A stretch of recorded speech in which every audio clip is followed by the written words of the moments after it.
He stepped back when he saw her. Not out of fear, but because of prejudice.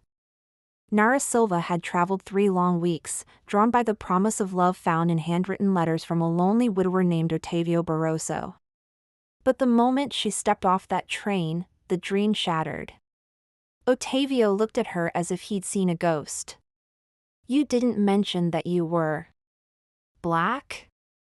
The bouquet in his hand wilted, just like her dignity, under the weight of 100 watching eyes at the station. Before she could gather what was left of her pride and walk away, a voice sliced through the tension. Cayo Montero, the most powerful landowner in the region, stepped forward. Calm. Composed. And most of all, fair. Otavio paled. Cayo wasn't just wealthy. He was untouchable. Nara accepted his offer with measured caution. She carried more than just a suitcase. Hidden in the lining of her trunk were documents, an inheritance from a grandfather who had once been driven from these very lands. In the days that followed, she didn't just rest. She researched. Not for curiosity, but for justice.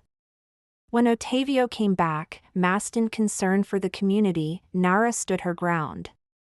With calm. And with evidence. She wasn't just a stranger, she was the rightful heir to land that now supported half the town. Otavio crumbled.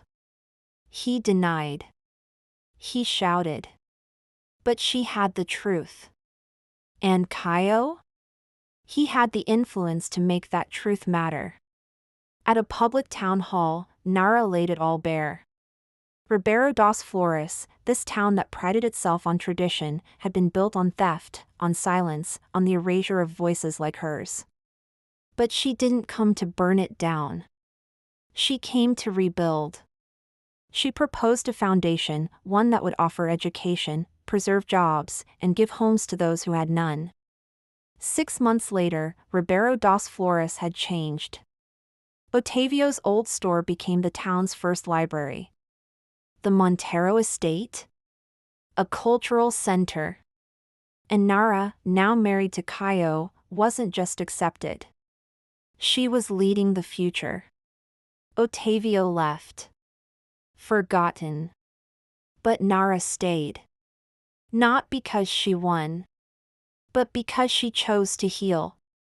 Because sometimes, what begins as humiliation becomes a legacy.